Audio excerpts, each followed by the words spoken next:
말씀을 가지고 잠 못 드는 왕 찬양하는 포로, 잠 못 드는 왕 찬양하는 포로는 제목으로 함께 말씀을 나누고 은혜 받는 시간 갖기를 원합니다. 지난주에 우리는 다니엘서 1장에서 바벨론 왕궁의 식탁과 거기서 벌어지는 학교의 생활들을 살펴보았습니다. 오늘 본문은 우리를 전혀 뜻밖의 장소로 인도합니다. 제국에서 가장 안전하고 가장 화려한 방, 그것은 아마 황제의 침실일 겁니다. 그런데 그 방에서 우리가 목격하는 것은 권력자, 그 당대의 최고의 권력자 바벨론 느부갓네살의 권력의 위엄이 아니라 잠못 들지 못하고 뒤척이는 한 사람의 불안함을 우리는 본문을 통해서 확인할 수 있습니다. 오늘 우리나라, 아니 전 세계는 잠 못 드는 사회라고 말할 수 있죠. 해마다 수십만 명이 불면증으로 병원을 찾고 수면제와 수면 유조제 소비는 계속 늘어납니다. 흥미로운 것은 잠을 잃는 일이 가난한 사람만의 문제가 아니라는 거죠. 남 부러울 것 없어 보이는 사람들이 오히려 더 깊은 밤을 뜬 눈으로 지새웁니다. 가진 것이 많을수록 잃을 것도 많이 있고요. 통제해야 될 것도 많기 때문에 불안에 시달립니다. 오늘 본문은 2600년 전 세상에서 가장 많은 것을 가지고 누렸던 한 사람의 불면의 밤에서 시작해서 모든 것을 빼앗긴 포로들이 부르는 한밤의 찬양으로 끝나는 서사를 가지고 있습니다. 이 극적인 반전 속에 오늘 우리가 들어야 할 복음을 확인할 수 있는, 그리고 그 복음을 통해서 하나님의 은혜를 확인하고 누리는 복된 시간이 될 수 있기를 예수님의 이름으로 축복합니다. 오늘 1절은 이렇게 시작합니다. 느부갓네살이 다스린 지 2년이 되는 해, 느부갓네살이 꿈을 꾸고 그로 말미암아 마음이 번민하여 잠을 이루지 못한지라. 우리는 여기서 먼저 한 가지를 짚고 가야 될 점이 있습니다. 1장의 소년들이 3년을 훈련받았다고 하는데 어떻게 통치 2년에 이 일이 벌어질 수 있는가? 이 시간차가 맞지 않거든요. 그런데 이것은 성경의 착오가 아니라 바벨론식 연도계산하고 성경의 연도계산이 차이가 있기 때문에 벌어지는 현상일 뿐, 실제로 이 현상과 다니엘이 졸업한 후에 이 일이 바로 벌어지게 되는 거죠. 바벨론은 왕이 즉위한 그 해를 햇수에 넣지 않고 다음 한 해를 지나서 1년으로 세웠기 때문에 히브리 계산으로 따지면 3년이 되는 거예요. 그래서 연도의 계산은 성경의 착오가 아니라는 것을 먼저 말씀을 드립니다. 그리고 중요한 것은 이 느부갓네살이 꿈꾸던 시점이 어느 때냐, 이것을 우리가 확인해야 되는 거죠. 이때 느부갓네살은 애굽을 꺾고 아수르의 유산, 즉 악수들을 정복한 다음에 그 모든 유산을 삼켜버리며 명실상부 세계 최고, 지금의 미국을 능가하는 초강대국이 바벨론 제국입니다. 인생의 절정, 권력의 절정, 모든 것을 집어삼킨 권력의 최정점에 선 한 사람, 그 한 사람이 느부갓네살이라 말할 수 있습니다. 바로 그 정점에서 이 왕이 잠을 잃어버렸습니다. 본문은 그 왕의 마음이 번민하였다고, 잠이 그를 떠나버렸다고 분명히 말하고 있습니다. 낮에는 세계를 호령하던 그 황제가 밤에는 자기 머릿속에 일어나는 꿈 하나를 어찌하지 못해서 벌벌 떨고 두려움 가운데 있는 겁니다. 이게 이상한 게 아니고요. 요새는 꿈꾸면 사람들이 그냥 넘어가잖아요. 그냥 보통 대부분 개꿈 이렇게 생각하는데, 옛날의 꿈은 신탁이라 그래서 특별히 왕의 꿈은 그냥 함부로 넘어가지 않아요. 꿈은 신들이 보내는 메시지로 여겨졌기 때문에 그것을 해석하는 것이 왕에겐 가장 중요한 일 중에 하나입니다. 나라가 어떻게 흥하는지, 나라가 망해가는데 어떻게 다시 일으켜 세울지, 그 모든 것들을 신탁, 신들의 점에게 의지하던 때이기 때문에 이 느부갓네살이 꾼 꿈을 해석하는 것, 이것이 얼마나 중요한지 모릅니다. 그래서 이 느부갓네살은 내가 꾼 꿈, 이것이 신탁일지 모르는데 이것을 어떻게 해야 될까? 그리고 이 꿈이 해석사들, 술객에게, 박사들에게 맡겼을 때 과연 그 해석이 올바른지 아닌지 본인이 판단할 수 없잖아요. 그렇기 때문에 더 큰 번민에 휩싸인 거죠.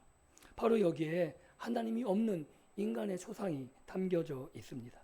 사람은 무엇인가를 손에 쥐면 평안해질 것이라 생각합니다. 그래서 권력을 쥐기도 하고 물질을 줘보기도 하고 아니면 자녀를 잘 키워서 그 혜택을 누려보려고 하기도 하고 이런 것이 당연한 사람의 생각이고 이 땅을 살아온 인간들의 경험치라고 말할 수 있습니다. 그러나 그 모든 것을 누려온 정점에 오른 느부갓네살이 증언하죠. 소유와 권력은 불안을, 두려움을 없애주지 않습니다. 오히려 지킬 것이 많아질수록 제국을 지켜야 되잖아요. 그 모든 것들이 많아질수록 그 꿈은 더 깊고 짙어져 가고 있음을 오늘 본문은 우리에게 보여줍니다. 내 손으로 다 통제할 수 있다고 믿고 살아온 사람에게 통제할 수 없는 영역이 하나라도 생기면 그 순간 존재 자체가 흔들리게 되어 있는 거죠. 평안은 소유, 권력의 크기에서 오는 것이 아니라 과연 내 삶이 누구의 손에 있느냐가 가장 중요함을 오늘 본문은 우리에게 보여줍니다. 그리고 이 이야기는 남의 이야기가 아닌 거죠. 새벽에 눈을 떠서 천장을 바라보며 우리 시대의 불안을 다들 걱정하며 살아가고 있지 않습니까? 주식에 투자한 사람은 주식의 변동성 때문에 하루는 좋았다가 하루는 나빴다가 막 요동치는 삶을 살아요. 그리고 물가가 오르고 물가가 내리고 이런 것들 때문에 하루는 웃고 하루는 울고 이런 삶이 얼마나 우리를 힘들게 하는지 모릅니다. 그런데 이 모든 것들이 그 옛날이나 오늘이나 전혀 다르지 않은 거죠. 그렇기 때문에 하나님께서는 우리가 가장 정직해지는 아무도 없이 홀로 서야 되는 그 시점에 하나님께서는 우리에게 찾아오셔서 우리와 만나기를 원하고 계시다는 사실이죠. 그래서 오늘 본문을 통해 느부갓네살처럼 하나님이 찾아오시는 그 밤에 하나님을 만나고 그 하나님 앞에서 겸손해질 수 있는 우리 모두가 되기를 예수님 이름으로 축복합니다. 그리고 꿈을 꾼 이 느부갓네살이 왕의 제국, 박사와 술객들, 그 당시에 최고 엘리트들을 소집합니다. 박사와 술객과 점쟁이들, 이런 사람들은 당시의 최고 지식인 집단이죠. 그런데 여기서 성경 본문에 특별한 일이 발생합니다. 4절에 술사들이 대답을 시작하는 순간부터 다니엘서의 언어가 아람어로 바뀌어요. 히브리어에서. 즉 이 아람어는 7장 끝까지 이어집니다. 독특한 다니엘서만의 특징 가운데 하나예요.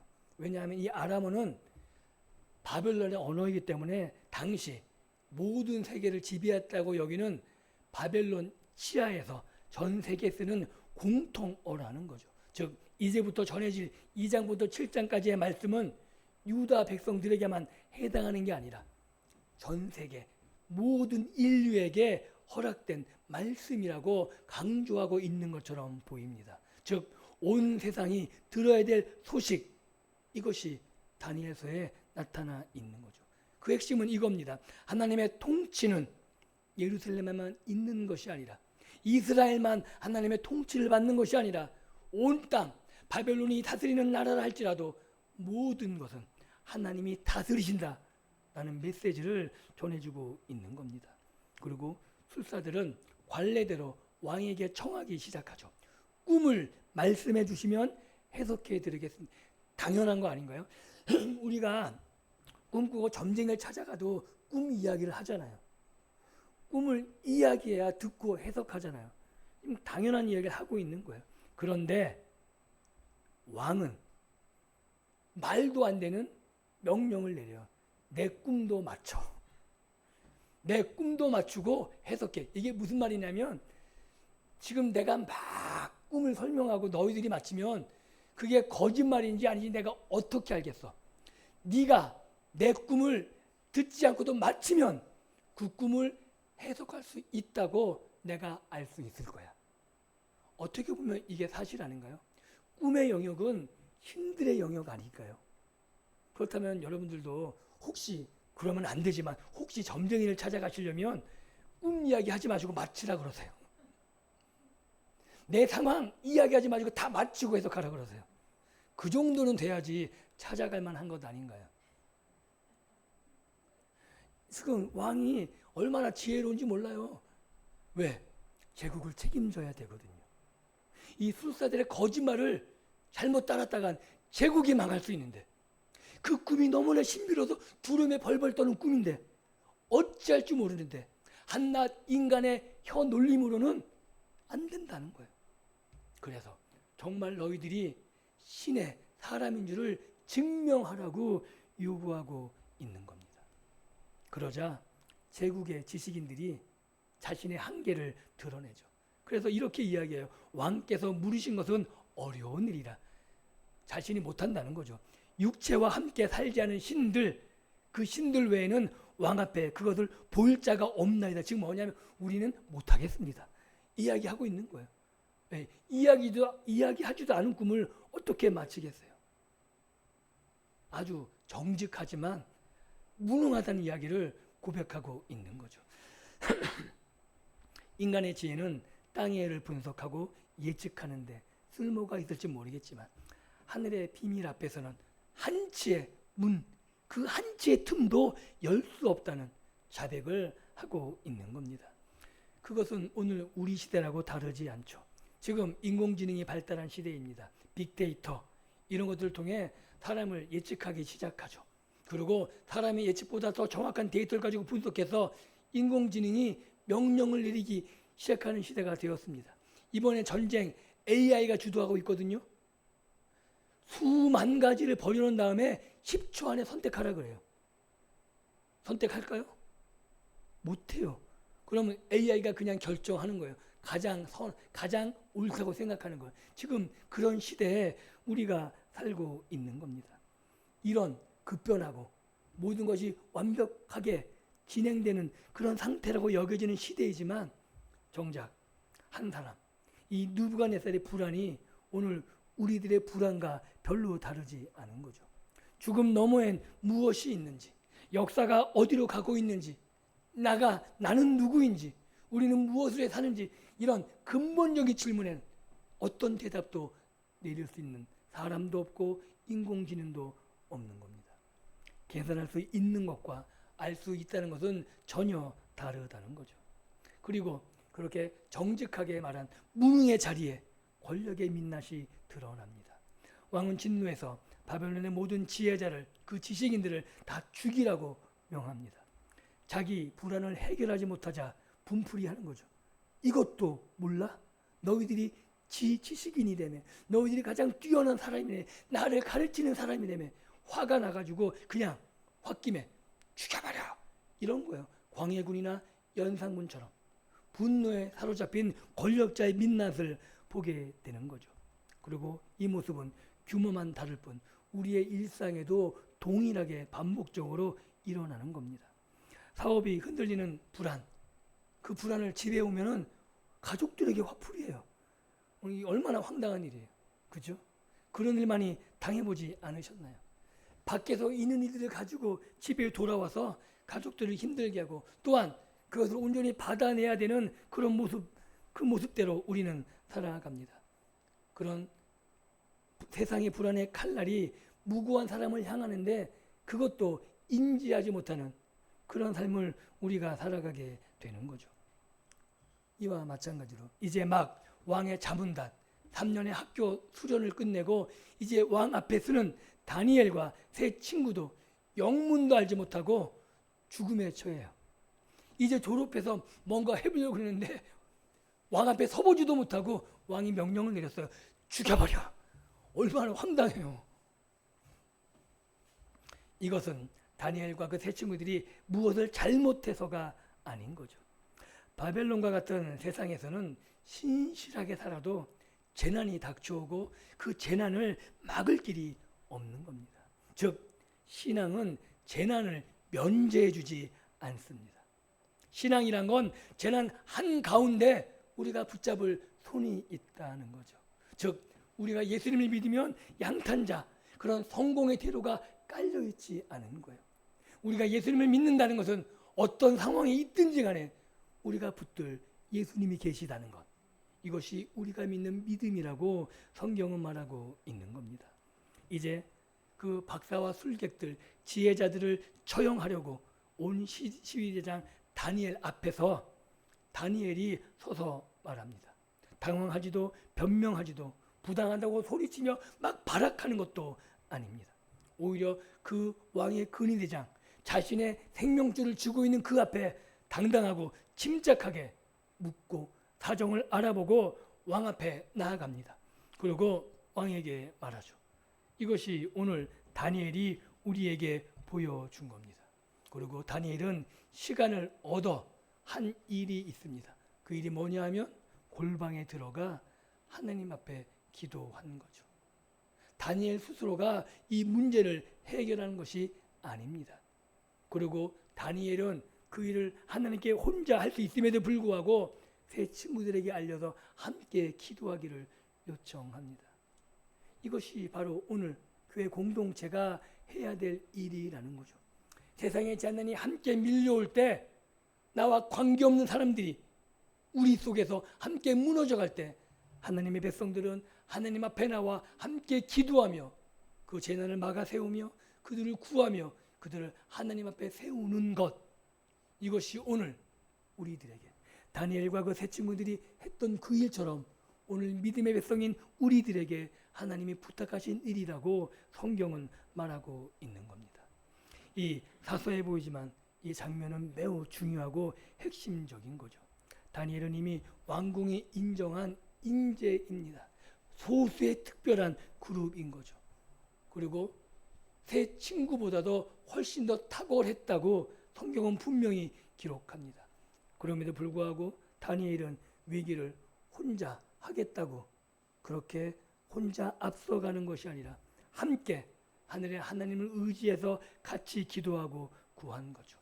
그리고 그들이 구한 것이 무엇이냐 하면 하나님 지혜를 달라는 게 아니에요. 이게 맞지 않나요? 지금 당장 필요한 건 꿈을 해석할 수 있는 지혜잖아요. 그런데 다니엘은 알고 있는 거죠. 그래서 다니엘은 하나님의 긍휼을 구합니다. 우리 앞에 재난이 닥쳐올 때 우리는 재난을 헤쳐나갈 힘과 능력을 구하지만 우리가 분명히 알아야 될 것은 우리의 힘과 능력으로 재난 앞에 설 수가 없는 겁니다. 이 땅의 재난과 재앙 속에서 우리를 구원할 건 우리의 힘과 능력이 아니라 하나님의 긍휼임을 우리 모두가 알기를 예수님의 이름으로 축복합니다. 그렇게 하나님의 긍휼 가운데 우리가 구원함을 알게 될 때 우리 모두가 엎드려 하나님의 긍휼을 구하며 기도하게 되는 겁니다. 그리고 이렇게 기도하죠. 하늘에 계신 하나님. 다니엘은 성전이 불탔음에도 언약이 깨져서 포로로 왔음에도 불구하고 하늘의 하나님, 나의 하나님을 끝까지 포기하지 않고 하나님을 신뢰하며 하나님 앞에 나아갑니다. 하나님은 예루살렘에 머물러 계시는 한 지역의 신이 아니고 온 땅을 다스리시는 만왕의 왕 되심을 분명히 알고 있었던 거죠. 그래서 지금도 통치하고 다스리시는 하나님 앞에 이 땅의 재앙을 막아주시기를 하나님의 긍휼로 재앙 앞에 서며 하나님의 손을 붙잡고 나아가고 있는 겁니다. 그리고 또 한 가지는 하나님이 다니엘과 세 친구들의 기도를 들으심을 확신하고 나아가는 겁니다. 긍휼이 많으신 하나님, 은혜롭고 자비로우신 하나님을 다니엘과 세 친구들은 알고 있었기에 세상의 재앙들, 하나님이 알지 못하고 무지몽매하게 수많은 사람을 죽음과 전쟁으로 몰아넣은 그들이라 할지라도 하나님께서는 그들을 구원하기 원하는 그 하나님의 마음을 알고 있기 때문에 하나님의 긍휼을 구함으로 하나님 앞에 나아가고 있는 이 다니엘의 모습과 세 친구들의 모습이 오늘 저와 여러분들의 모습이 되어서 이 땅을 향한 하나님의 긍휼이 펼쳐나기를 기도하는 삶이 될 수 있었으면 좋겠습니다. 오늘 사람들은 위기가 닥칠 때 그 위기를 해치기 위해서 세상적인 많은 방법을 찾습니다.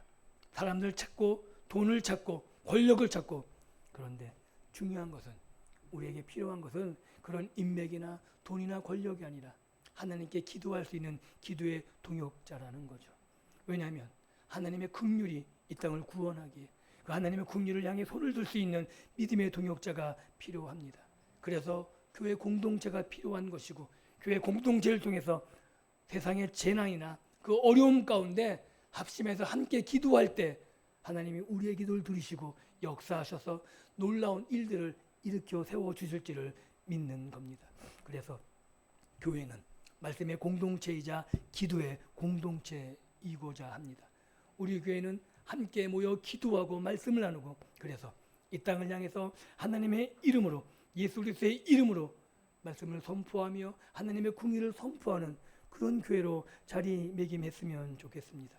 그렇게 될 때 세상은 우리 교회가 세상과 다름을 발견하게 될 것이고, 하나님의 궁의를 경험하게 될 것이고, 하나님의 사랑을 체험하러 말미암아 이곳에 와서 구원을 얻으며 하나님의 은혜를 누리는 아름다운 그런 놀라운 경험을 하고 예수 앞에 나오게 될 것입니다.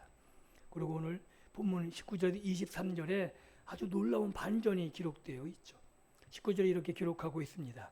이에 이 은밀한 것이 밤에 환상으로 다니엘에게 나타내 보이며 놀랐지 않습니까? 이게 뭐냐면 느부갓네살이 꾼 꿈, 그 환상을 하나님이 동일하게 다니엘에게 보여주셨다는 겁니다.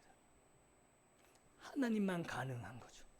온 땅의 주인 되신, 인간의 모든 생사화복을 주관하시는 하나님이시기에, 미래의 일까지 관장하시는 하나님이시기에 이 모든 것이 가능하다고 이야기하고 있는 겁니다. 다니엘이 하늘의 문을 열고 비밀을 캐는 것이 아니라 하나님이 그 비밀의 문을 열어서 보여주신 겁니다. 이것을 계시라 그러죠. 즉 계시, 이 계시의 주도성은 처음부터 끝까지 하나님께 달려 있는 겁니다. 바벨론의 신들은 제물을 바치고 주문을 외워 간신히 인간의 힘과 의지와 노력으로 그 비밀을 캐어내는 것이라면, 하나님께서는 자신의 뜻하는 바를 자신의 사람들에게 친히 열어 보여 알게 하신 은혜로운 하나님이시라고 성경은 말하고 있는 겁니다. 그래서 오늘 우리가 성경을 봐서 하나님을 아는 것도 마찬가지죠. 제가 여기서 성경을 벗어 해석하는 게 제가 학교에서 많이 배워서, 아니요, 제가 설득력이 좋아서 이런 것이 아니라 하나님이 보여주신 것을 선대 믿음의 사람들의 것들을 참조하며 은혜로 내게 주신 것을 제가 성도님들에게 보여 알게 하는 것이고, 제가 보여 알게 한다고 말을 잘해서 여러분들이 쉽게 이해하고 깨닫는 것이 아니라 저에게 역사하신 하나님이 동일하게 성도님 한 분 한 분에게 역사하셔서 그 말을 듣게 하시고 깨닫게 하시는 겁니다. 이게 하나님의 말씀인 거죠. 그리고 비밀을 받은 다니엘의 첫걸음, 그 첫걸음이 오늘 우리에게 주는 그 의미가 매우 큰 거죠. 다니엘은 목숨을 건졌다는 안도감에 꿈에 보여줬으면 기쁠 거 아니에요. 이제 살았으니까. 그러면 이걸 갖고 당장 왕궁으로 달려가서 왕이여, 내가 알았습니다, 막 이럴 것 같은데 안 그랬다는 거죠. 아리옥에 가기 전에, 왕 앞에 서기 전에 먼저 하나님 앞에 엎드려 찬양하는 모습을 오늘 다니엘서를 통해 확인할 수 있는 겁니다. 응답을 받고 응답만 챙겨 달아나기 쉬운 그런 것이 우리 모습인데, 다니엘은 응답을 주신 하나님 앞에 머물러 서서 하나님을 찬양하고 하나님을 노래한 그 기록이 오늘 우리가 읽은 본문에 나와 있는 거죠. 그리고 다니엘이 하나님을 찬양한 내용이 매우 핵심적인 겁니다. 이렇게 기록합니다. 지혜와 능력이 그에게 있음이로다. 즉 이 모든 것이 하나님께 있다는 겁니다.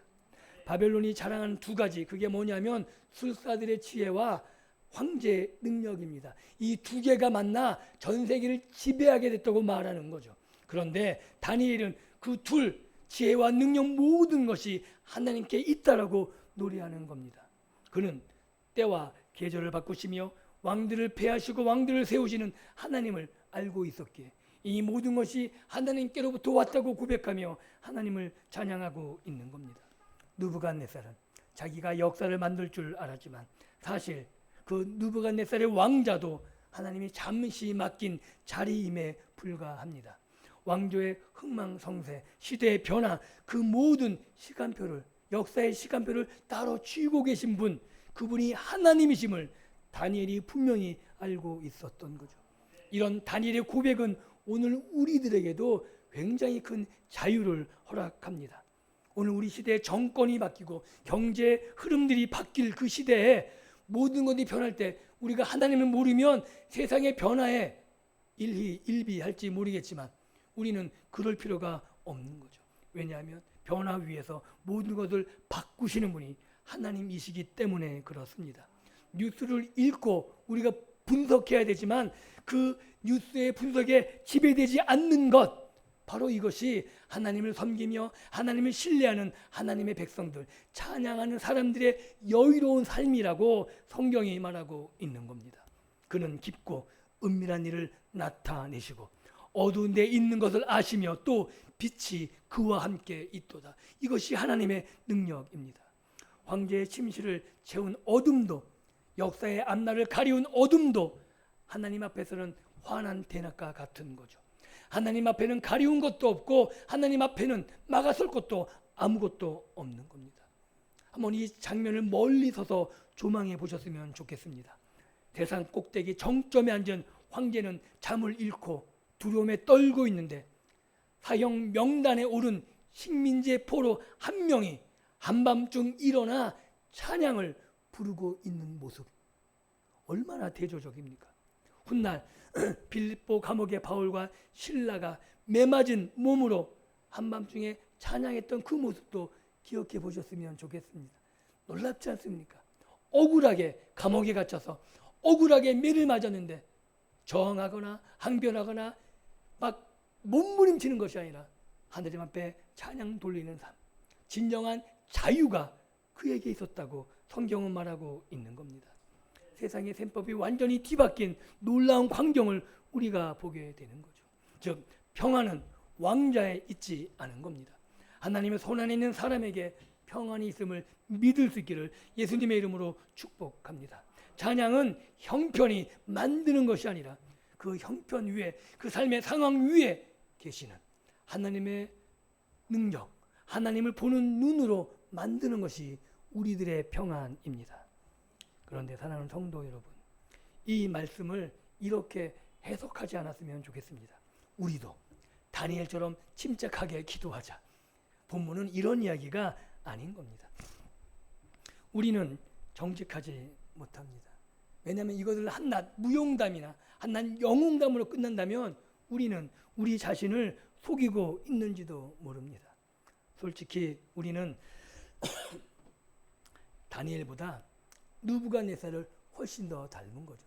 제가 가끔 이런 이야기를 합니다. 믿음의 조상이 누군지 아시죠? 누구죠? 아브라함이요. 아브라함이 완벽한 사람이었습니까? 근데 만약에 믿음의 조상이 다니엘이라면 어떡하시겠어요? 믿음의 조상이 욥이라면 어떡하시겠어요? 섭짓하지 않으세요? 왜 욥과 같은 길을 어떻게 걷지? 내가 다니엘처럼 완벽할 수 있어. 하나님이 흠많은 사람을 불러서 완벽한 사람으로 만들어 가시는 여정을 아브라함에게 보여주시는 거죠. 이렇게 말하고 계신 거예요. 너 아브라함 보고 있니? 그렇게 비루하고 연약하고 흠많고 실수투성인 그 아브라함을 내가 이삭을 바칠 정도의 믿음의 온전한 사람으로 만들었듯이 내가 너도 그렇게 만들 거야. 이것이 아브라함이 우리에게 주는 메시지 아닌가요? 오늘 우리에게 다니엘도 그런 거죠. 그래서 다니엘처럼 기도, 이런 내용이 아닙니다. 내 힘으로 내를 통제하려고 잠을 설치고 뜻대로 되지 않으면 짜증내는 그 모습이 우리 모습이죠. 우리는 다니엘이 아니라 느부갓네살과 거의 같다고 말할 수 있는 겁니다. 내 경험과 내 연륜이면 내가 웬만하면 다 하겠지라고 자신하다가 정작 인생의 큰 문제 앞에 서게 되면 아무것도 아닌 것을 발견하는 것이 우리인 거죠. 그래서 본문은 다니엘을 봐라, 다니엘처럼 되라 라고 말하지 않고 다니엘이 찬양한 그 하나님이 행하신 일에 주목하라고 말하고 있는 겁니다. 다니엘을 보는 것이 아니라 다니엘의 하나님을 볼 수 있기를 예수님의 이름으로 축복합니다. 은밀한 것을 나타내시는 하나님은 때가 참에 감투어 주셨던 가장 깊은 이 땅의 비밀을 온 세상에 펼쳐 여셨습니다. 그래서 사도 바울은 이렇게 말하죠. 만세와 만대로부터 감춰졌던 비밀이 이제 나타났으니 곧 너희 안에 계신 그리스도라. 예수 그리스도가 하나님의 가장 큰 비밀이었다고, 그런데 그 비밀을 하나님이 열어 보이셨다고 말하고 있는 겁니다. 바벨론의 어떤 술사도 풀 수 없던 비밀, 그 죄인이 어떻게 거룩하신 하나님과 화목되는가 하는 그 비밀의 답이 십자가에 달리신 예수 그리스도 안에 있음을 우리는 성경을 통해 알게 됩니다. 세상의 눈에 십자가는 어리석고 무력해 보였지만 성경은 십자가의 그리스도가 바로 하나님의 능력이요 하나님의 지혜라고 선언합니다. 다니엘이 찬양한 지혜와 능력이 그에게 있음이로다 라는 이 고백, 이것은 다니엘이 그 옛날 한 번 찬양한 것에 그치는 것이 아니라 바로 십자가에서 그 하나님의 지혜와 능력이 어떻게 보여지는지 우리가 분명히 보아 알고 있는 거죠. 십자가를 경험한 우리들은 고백하게 되는 거예요. 하나님의 능력과 지혜가 크시도다. 나를 구원하기 위해서 이 땅에 친히 내려오셨고 십자가에 달리셔서 그 세상에 어떤 지혜라도 할 수 없던 그 일을 이루시고 그 능력으로 감당하지 못했던 죄와 사망을 해결하신 그 능력을 우리가 찬양하게 되는 겁니다. 그리고 우리에게 잠 못 이루는 밤, 그것이 예수님에게도 잠 못 이룬 밤이 있었습니다. 바로 겟세마네 동산의 밤이죠. 느부갓네살은 제자리를 지키려는 불안 때문에, 자기 것을 지키려는 불안 때문에 무고한 사람을 죽여버리라는 명령을 내렸지만 예수님은 죽어 마땅한 우리를 살리려고 온 땅을 구원하시려고 그 밤에 땀이 핏방울 되도록 기도하시며 스스로 죽음의 길을 받아들이셨습니다. 왕의 불안은 남을 죽이는 일을 시행했지만 그리스도의 순종은 온 인류를 살려주셨습니다. 주님이 그 어둠을 대신 통과하셨기에 이제 우리의 밤은 더 이상 심판의 어둠이 아닌 겁니다. 우리가 캄캄한 밤에도 찬양할 수 있는 것은 우리의 담력이 좋아서 우리의 능력과 우리의 의지가 뛰어나서가 아니라 가장 깊은 밤을 이미 지나가신, 나보다 먼저 지나가신 그 주님께서 계시기에, 그리고 그 주님이 우리와 함께 그 길을 지나가시기에 우리는 그 밤에 찬양할 수 있는 겁니다. 이제 말씀을 맺습니다. 우리는 느부갓네살의 시대 못지않은 불안의 시대를 살아갑니다. 오늘의 경기, 내일의 경기 우리는 알 수 없습니다. 우리의 자녀 앞날도 우리가 책임져 주지 못합니다. 우리의 노후 계획도 우리가 계획한 대로 진행되지 않은 거죠. 세상은 더 모으고 더 분석하고 더 통제하는 것, 그래야지만 내가 평온을 누리고 살아간다고 말하지만 황제 침실이 증언하듯이 그 길 끝에는 더 깊은 불면의 밤이 기다리고 있습니다. 그래서 하나님의 백성은 다른 시대로, 다른 길로 이 시대를 건너가야 합니다. 통제할 수 없는 것들을 붙잡고 밤새우는 대신 때와 계절을 바꾸시는 하나님께 우리의 불안과 염려, 우리의 모든 것들을 맡길 수 있기를 예수님의 이름으로 축복합니다. 내려놓은 것은 포기가 아닙니다. 하나님을 신뢰하기 때문에 내려놓을 수 있는 겁니다. 그리고 위기를 혼자 삼키지 말고 기도의 공동체로 갖고 오셔서 함께 기도할 수 있기를 예수님의 이름으로 축복합니다. 함께 긍휼을 구하는 두세 사람의 기도가 홀로 감당하는 백밤의 근심보다 훨씬 더 강하다는 거죠. 그래서 우리를 교회로, 교회 공동체로 부르셨음을 우리 모두 알았으면 좋겠습니다. 마지막으로 응답과 성취를 얻었다면 그것은 사람 앞에 서기 전에 마땅히 먼저 하나님 앞에 찬양으로 영광 돌릴 수 있기를 바랍니다. 그리고 지혜와 능력이 하나님께 있음을 고백하는 그 찬양이 우리를 교만해서, 그리고 우리를 불안해서 해방시켜 줄 것입니다. 잠 못 드는 밤, 잠 못 드는 왕이 아니라 찬양하는 포로가 오늘 본문의 주인공이었듯이 세상의 눈에는 가진 것이 없어 보여도 하늘의 하나님을 아버지로 모신 사람이 오늘 우리 시대의 가장 진정한 부유한 사람, 진짜 부자라고 할 수 있습니다.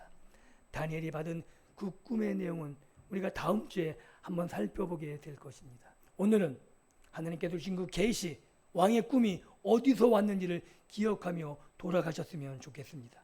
그리고 긍휼을 구하는 기도에 응답하시고 은밀한 것을 나타내시는 하나님께로부터 왔음을 확신하시고 그 하나님과 함께 우리의 가정으로, 우리의 일터로 돌아가셨으면 좋겠습니다. 그리고 가장 깊은 밤, 그 밤을 혼자 통과하는 것이 아니라 부활의 아침을 여신 우리 구주 예수 그리스도와 함께 예수님을 의지하며 이 불안의 시대를 찬양으로 건너가는 저와 여러분들의 믿음의 삶이 될 수 있기를 우리 구주 예수님의 이름으로 간절히 축원합니다. 기도합니다.